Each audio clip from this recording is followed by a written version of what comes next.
antes de escolher esses homens. Isso é um princípio. Nós deveríamos buscar a direção de Deus para escolhermos os líderes. Porque se nós escolhermos segundo o nosso próprio padrão, segundo a nossa própria vontade, não segundo a vontade de Deus, corremos o risco de fazer escolhas erradas. Deus conhece não apenas quem somos, mas o que havemos de ser. Então, quando Jesus escolhe aqueles 12 homens, eu diria para você, numa análise rasa, humana, que eram líderes improváveis, homens improváveis. Mas com esses 12 homens, Deus revolucionou a história.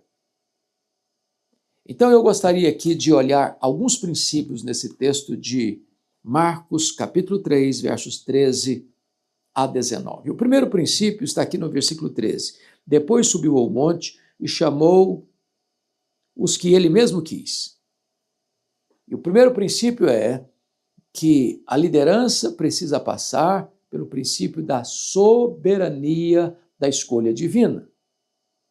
Jesus não fez uma enquete. Jesus não deu uma palestra de autoajuda ou de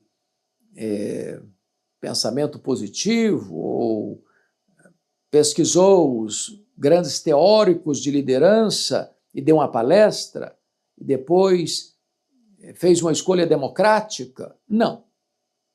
Diz o texto que subindo o monte, e segundo Lucas, passada a noite em oração, escolheu os que ele mesmo quis. Quem escolhe a liderança é Deus. Quem dá líderes para a igreja é Deus.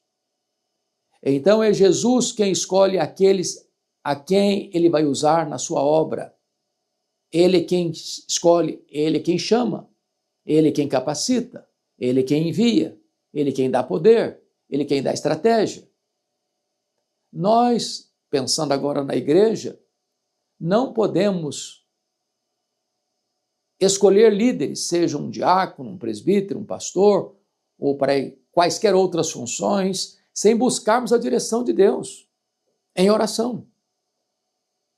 Às vezes, nas denominações evangélicas, corre-se o risco de fazer campanhas de bastidores, imitando o mundo secular, em vez de entendermos que quem dá liderança para a igreja é Deus. Que nós devemos buscar a direção de Deus. É o Senhor Jesus quem escolhe o que a quem ele mesmo quer. Pode ser através do voto, mas debaixo da direção e da soberania de Cristo. Esse é o primeiro princípio. Segundo princípio, está escrito ainda no verso 13. Depois subiu ao monte e chamou os que ele mesmo quis e vieram para junto dele. Então designou 12 para estarem com ele. A segunda coisa é que Jesus dá aqui uma escala de valor e de prioridade. A escolha é dele, mas ele não só escolhe, ele estabelece as prioridades dessa liderança. E a prioridade número 1 é que ele designa esses 12 para estarem com ele. E o que significa isso? Significa que o Senhor Jesus está mais interessado em quem nós somos do que no que nós fazemos. Estar com ele é mais importante do que fazer a obra dele. Comunhão com ele vem antes do trabalho para ele.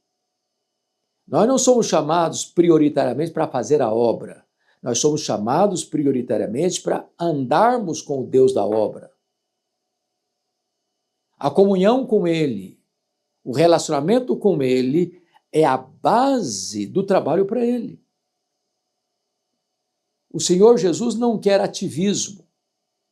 Há muita liderança hoje que corre muito, que vai para cá, que corre para lá e que está atarefado com tantas coisas, mas não dá prioridade ao mais importante, que é estar com ele.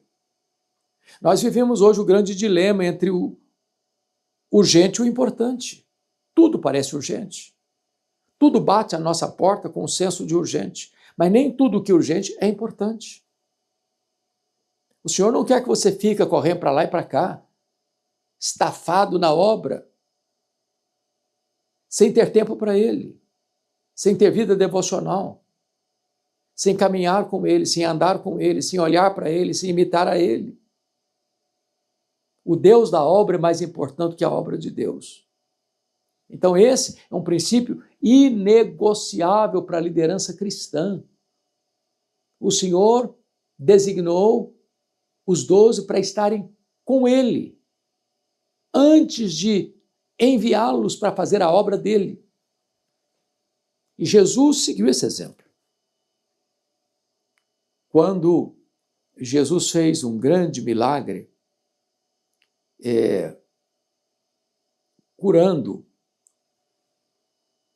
um homem leproso e dando ordem a este homem para ir mostrar ao sacerdote, e este homem sai propalando o milagre de Jesus, e as multidões se aglutinam agora para ouvir Jesus e serem curadas por Jesus, e essas multidões estão vindo, diz a Bíblia que Jesus deixou a multidão e foi para um lugar ermo para orar, mostrando que a comunhão com o Pai era mais importante que o sucesso no ministério. E porque Jesus priorizou o Pai, Lucas vai nos informar no seu evangelho que o poder de Jesus estava sobre ele, o poder de Deus estava sobre Jesus para ele curar os enfermos. É da comunhão com Deus, é da presença de Deus que vem o poder para exercer o ministério. Então, primeiro tem a soberania dele na escolha, depois tem a designação dele para que os líderes estejam com ele. Terceiro princípio, está escrito assim: então designou 12 para estarem com ele e para os enviar a pregar e a exercer a autoridade de expelir demônios. Agora Jesus dá para eles o campo do ministério, que é pregação e libertação. Veja bem que antes de fazermos a obra, nós precisamos da capacitação para fazer a obra.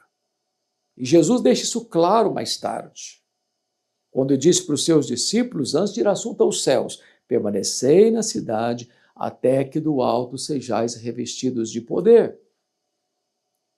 E Jesus disse ainda: mas recebereis poder ao descer sobre vós o Espírito Santo e sereis minhas testemunhas, tanto em Jerusalém como em toda a Judéia e Samaria e até os confins da terra. Em outras palavras, antes de enviar a igreja ao mundo, Jesus enviou o Espírito Santo à igreja. Capacitação precede ao trabalho.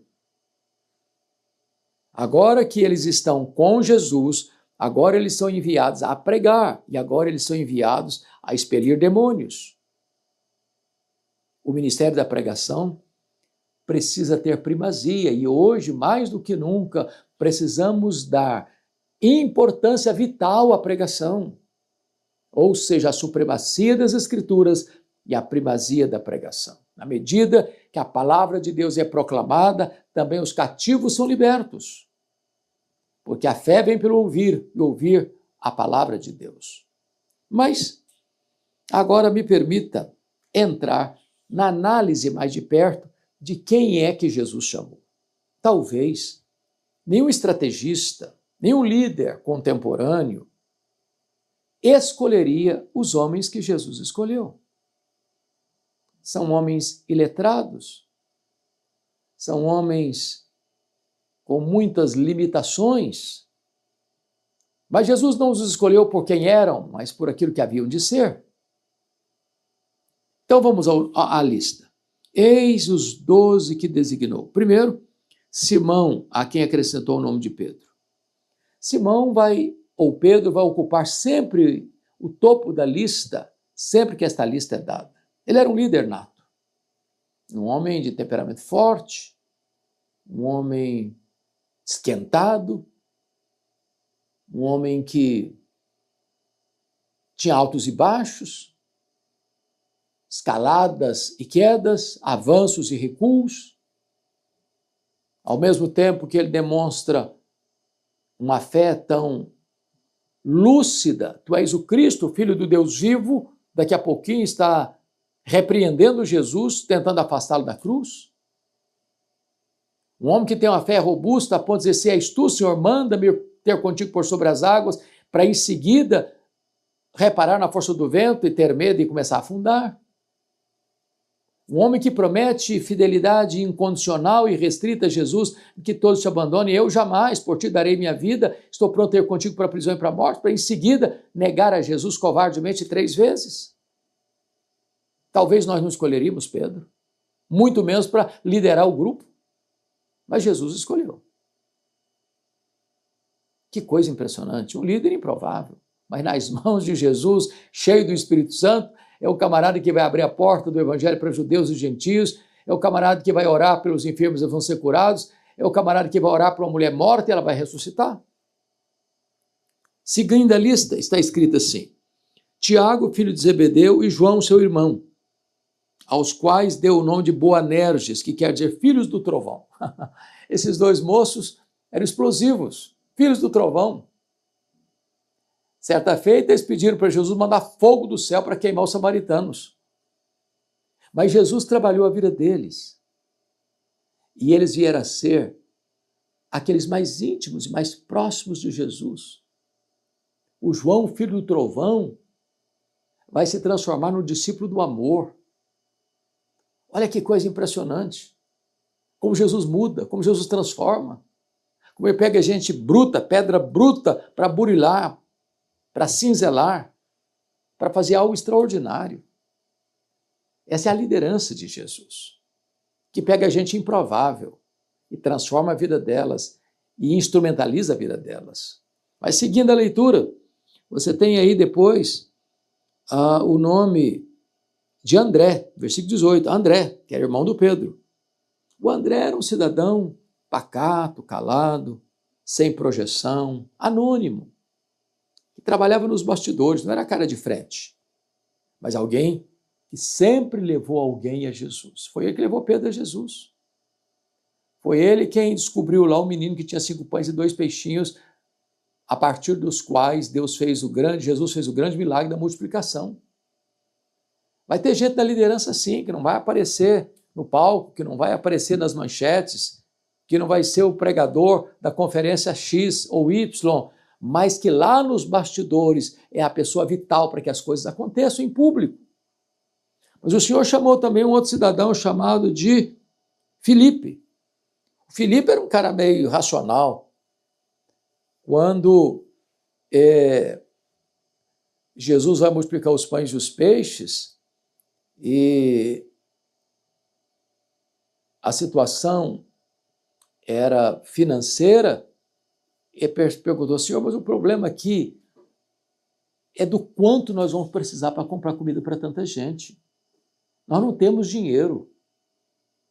É um cara que pensa só logicamente, a cabeça dele é cartesiana. Ele não usa o argumento da fé, ele não olha com lentes espirituais, ele é racional, e só racional. Mas o Senhor chama e usa gente desse jeito, porque Jesus as transforma. Mas Jesus chamou outro camarada, Bartolomeu. Bartolomeu era um camarada preconceituoso.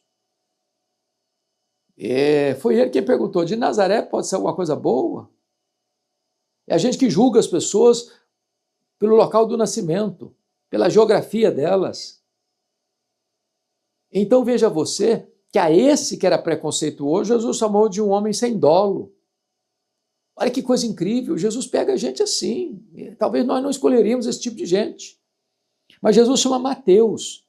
E Mateus era parte do sistema opressor. Ele era coletor de impostos, ele era um publicano. Ele era gente odiada. Era parte do sistema romano que oprimia o povo, sobrecarregando o povo com pesados tributos, com impostos opressores, escorchantes. E Jesus chama esse camarada para ser discípulo, para ser apóstolo. Mas tem mais, Jesus chama Tomé. do mero camarada cheio das dúvidas, o incrédulo. Não, se eu não ver a marca nas mãos dele, eu não creio não, de jeito nenhum. Cheio de dúvidas. Jesus chama um homem assim. Mas tem mais, Jesus chama também o Tiago, filho do Alfeu, e o Tadeu, anônimos, sem destaque nenhum.